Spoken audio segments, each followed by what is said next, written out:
Hello friends, સ્વાગત છે તમારું મારી ચેનલમાં. જય શ્રી કૃષ્ણ. તો આજે હું નવી રેસીપી લઈને આવી ગઈ છું. એ છે તવા પુલાવ. તો આજે એકદમ સરસ ચટપટા આપણે તવા પુલાવ બનાવીશું. તો ચાલો આપણે બનાવવાનું ચાલુ કરીશું. તો તવા પુલાવ બનાવવા માટે આપણે અહીં બાસમતી ચોખા લઈ લેવાના છે. મેં 1 કપ ચોખા લીધા છે. એને આપણે સાફ પાણીથી ધોઈ અને 15 થી 20 મિનિટ માટે પલાળવા મૂકી દીધા છે. તો તવા પુલાવ બનાવવા માટે આપણે આટલા વેજીટેબલની જરૂર પડે છે. ટમેટા 2 નંગ લીધા છે. કેપ્સિકમ આપણે અડધું લેશું, ગાજર લેશું, ડુંગળી લેશું અને આદુ અને મરચાં અને લસણ અને બાફેલા બટેટા 2 લીધા છે અને થોડુંક આપણે બીટ એડ કરીશું અને વટાણા. આટલા વેજીટેબલની જરૂર પડે છે. તો આપણે જ્યાં સુધી ચોખા પલળે છે ત્યાં સુધીમાં વેજીટેબલ કટ કરી લેશું. આપણે બધા જ વેજીટેબલ કટ કરી લીધા છે. અહીં કેપ્સિકમ અને ગાજર અને ડુંગળી એ લાંબી મેં કટ કરી છે. તમને જે શેપમાં કટ કરવું હોય કટ કરી શકો છો. અને આદુ અને મરચાંને ઝીણા સાવ સમારી લીધા છે. તો હવે પાણી ગરમ કરવા મેં મૂકી દીધું છે અને આપણે જે આ ચોખા પલાળ્યા હતા એ આપણે એમાં એડ કરી દઈશું. તો આનું પાણી પહેલા કાઢી નાખીશું.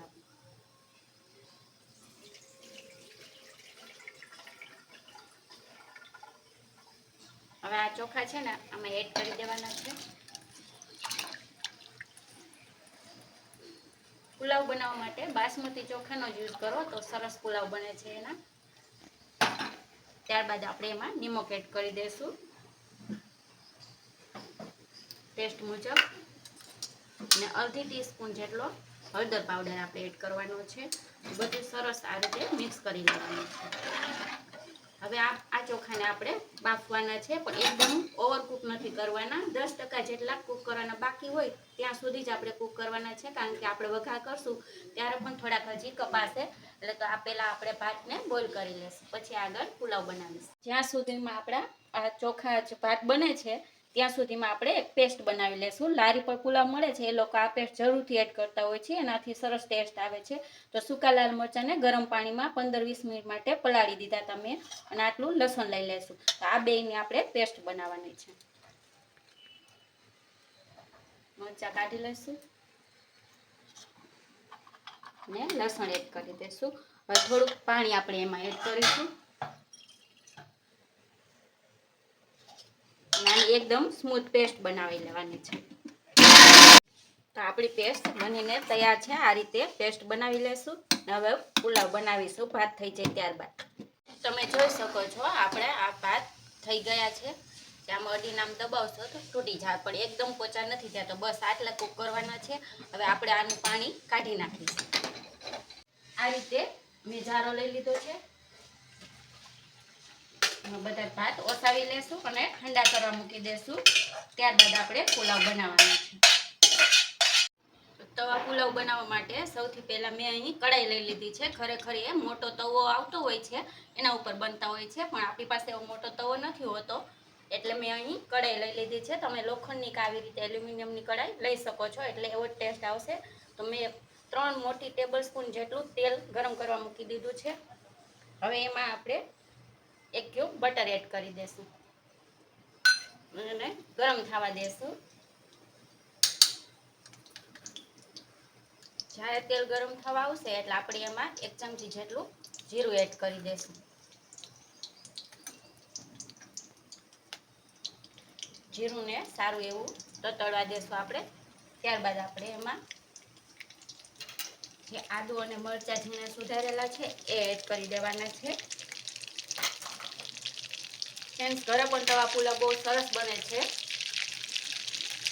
તમારી આ રેસીપી જોઈને એકવાર તમે જરૂરથી ટ્રાય કરજો. ઘરે પણ તવા પુલાવ બનાવવાની તો જોઈ શકો છો આપણે જીરું તતડાઈ ગયું છે. તો થોડીક હું હિંગ એડ કરીશ અને આ મરચાંની આદુની જે ઝીણા સમારેલા છે એ એડ કરી દઈશું આપણે. અને સાતળી લેવાનું છે. ત્યારબાદ ડુંગળી એડ કરી દઈશું. 1 મિનિટ માટે સાતળી લઈશું. પછી બધા આ વેજીટેબલ છે એ એડ કરીશું આપણે. ગેસની ફ્લેમ મીડિયમ રાખવાની, બહુ સ્લો પણ નહીં અને હાઈ પણ નહીં. એકદમ સ્લો ગેસે નહીં કરવાનું, કારણ કે આપણે વેજીટેબલને ઓવરકુક નથી કરવાના. થોડોક ક્રન્ચી ટેસ્ટ રહે એમાં એ રીતના પકાવવાના છે. હવે આપણે એમાં કેપ્સિકમ અને ગાજર એડ કરી દઈશું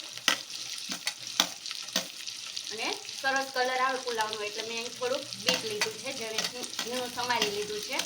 ઓપ્શનલ છે, તમારે બીટ ન નાખવું હોય તો પણ ચાલે. આવી રીતે એને હજી એકવાર કૂક થવા દઈશું.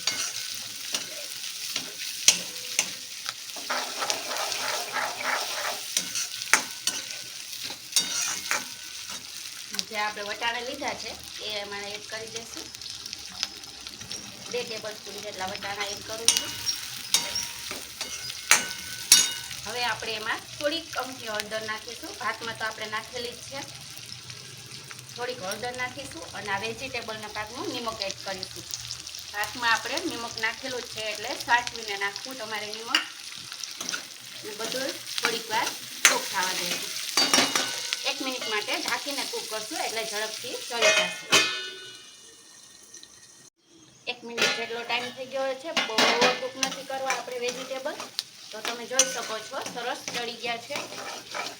હવે એમાં ટમેટા એડ કરી દેવાના છે.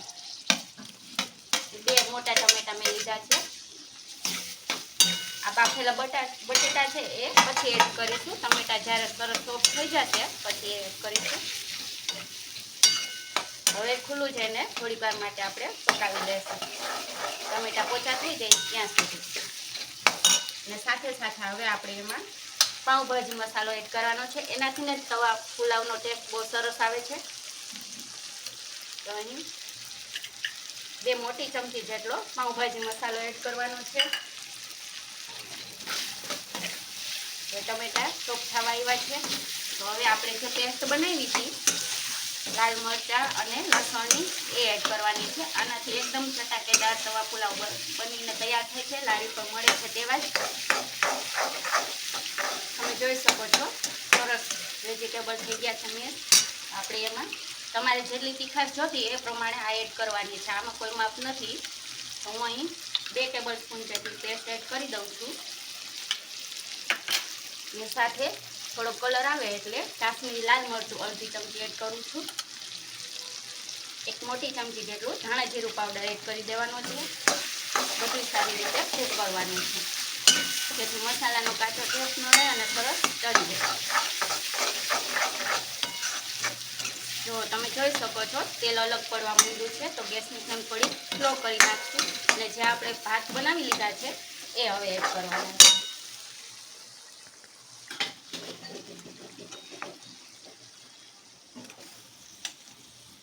સરસ આવી રીતે છૂટા છૂટા ભાત બનીને તૈયાર થવા જોઈએ તો તમારો પુલાવ સરસ બનશે.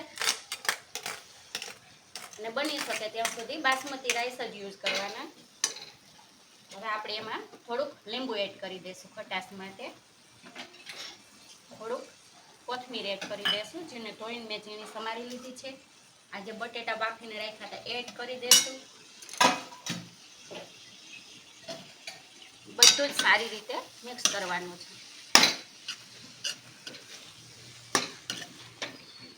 હળવાથી સરસ મિક્સ કરી લેશું. જો ફ્રેન્ડ્સ કેવો મસ્ત કલર આવ્યો છે ને. આવી રીતે મિક્સ કરતા જશો ને એટલે સરસ થઈ જશે. એટલે થોડુંક બીટ એડ કરશો ને તો તમારા પુલાવનો પણ કલર સરસ આવશે.